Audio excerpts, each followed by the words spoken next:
Hello বন্ধুরা, আমি চলে এসেছি প্লাম্বার বাপি প্লাম্বার রিলেটিভ ভিডিও নিয়ে। দেখুন, আজকে আমরা দেখাবো বাড়ির জলের পাইপ ও জলের ট্যাঙ্কি কিভাবে পরিষ্কার করবেন।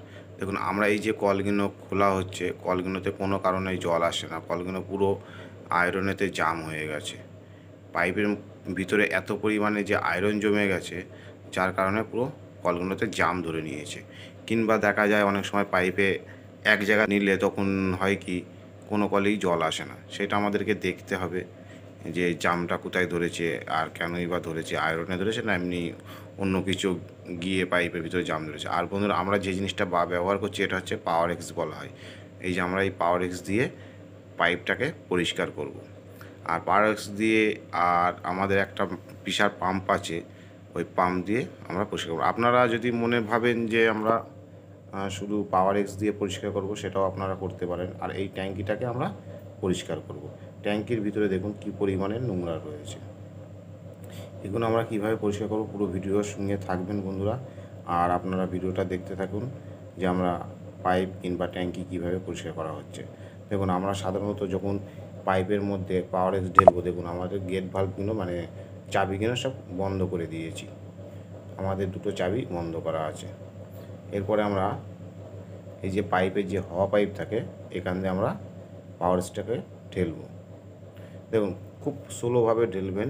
যদি দেখা যায় অনেক সময় পাওয়ার এক্সটা উপরে উঠে আসে, যদি এরকম হয়ে থাকে কিংবা উপরে উঠে আসে, দেখা যায় পাইপে প্রচুর পরিমাণে নোংরা থাকলে পাওয়ার এক্সটাকে উপর দিয়ে বার করে দেয়। সেটা বার হয়ে গেলে ভয়ের কিছু নেই। অল্প করে ঢেলবেন, আবার হাত দিয়ে চেপে ধরে রাখবেন। ধরে রাখলে কী হবে, পাওয়ার এক্সটা পুরো ভিতরে চলে যাবে। আর আমরা এই পাউডারটা দিয়ে আমরা জলের ট্যাঙ্কিটাকে পরিষ্কার করব। দেখুন, এই আমরা সাধারণত জলের ভিতরে গুলে নিয়ে ট্যাঙ্কির গায়ে ছিটিয়ে দেবো, দিয়ে তারপরে আমরা ট্যাঙ্কিটা করবো, ডলে পরিষ্কার করবো। দেখুন, আমাদের ট্যাঙ্কিটা কিছুটা ডলে নিয়েছি আমি, যার কারণে কাজের ক্ষেত্রে দেখাতেই পারিনি পুরো ভিডিওটা। যাই হোক, এর পরের ভিডিও আমি পুরোটা দেখিয়ে দেব।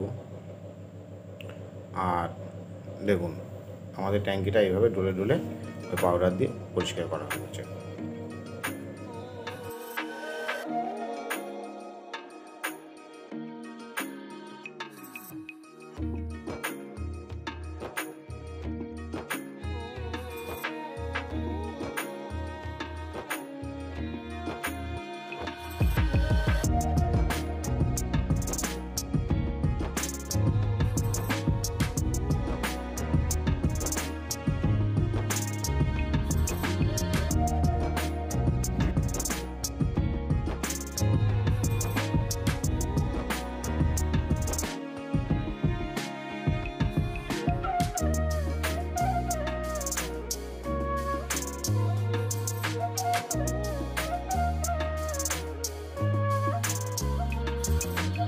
আর বন্ধুরা, একটা জিনিস দেখুন, আমাদের ট্যাঙ্কিটা এত সুন্দরভাবে পরিষ্কার হয়েছে।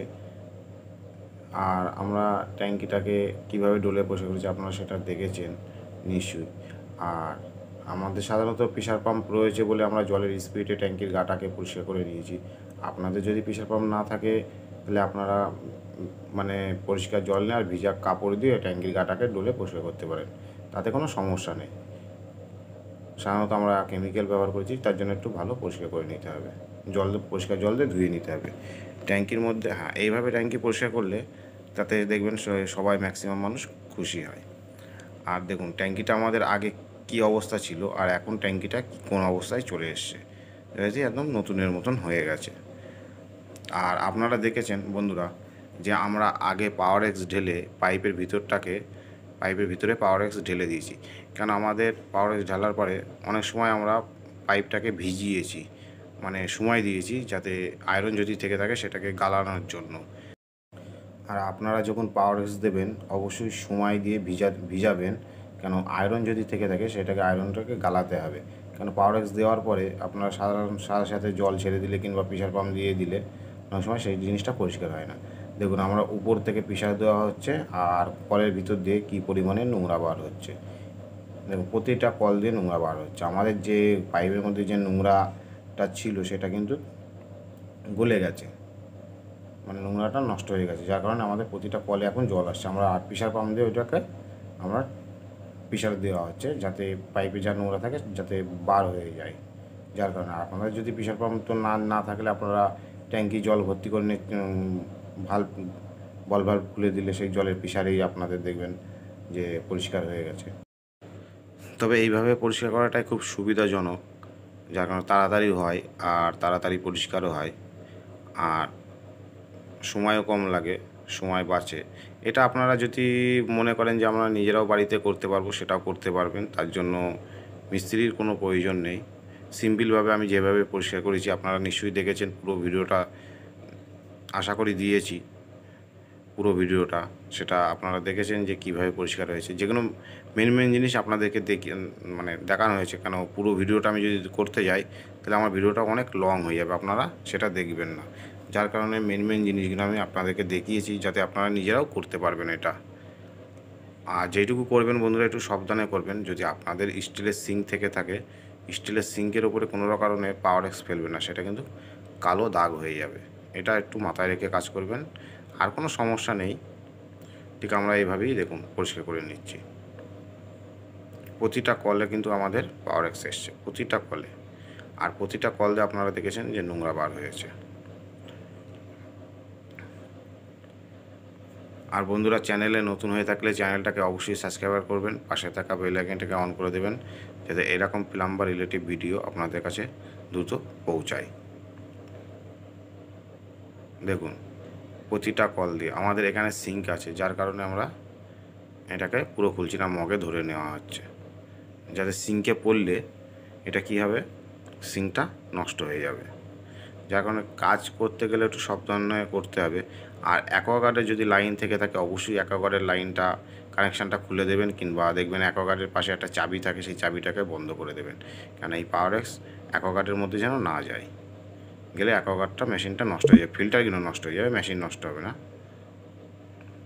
দেখুন প্রতিটা কল দিয়ে নোংরা জল বার হচ্ছে, কত সময় ধরে নোংরা বার হচ্ছে আপনারা বুঝতে পারছেন। ভিডিওতে আমি নিশ্চয়ই দেখাচ্ছি, সেগুলো বুঝতে পারছেন।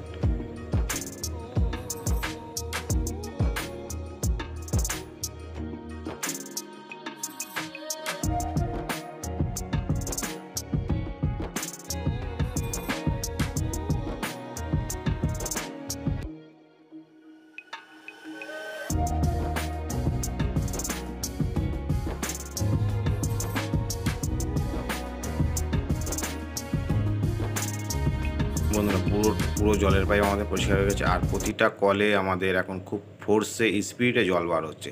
তাহলে আগে কেমন ছিল আর এখন কেমন স্পিডে জল বার হচ্ছে আপনারা দেখুন। প্রতিটা কলে আবার আগের মতন জল প্রতিটা কলে স্পিডে বার হচ্ছে। আর বন্ধুরা, ভিডিওটা কেমন হলো অবশ্যই জানাবেন কমেন্টে, পাশে থাকা বেল আইকনটা অন করে দেবেন, আর চ্যানেলটা বন্ধুরা অবশ্যই সাবস্ক্রাইব করবেন। সবাই ভালো থাকবেন, সুস্থ থাকবেন। আবার দেখা হবে নেক্সট কোনো ভিডিওয়ে।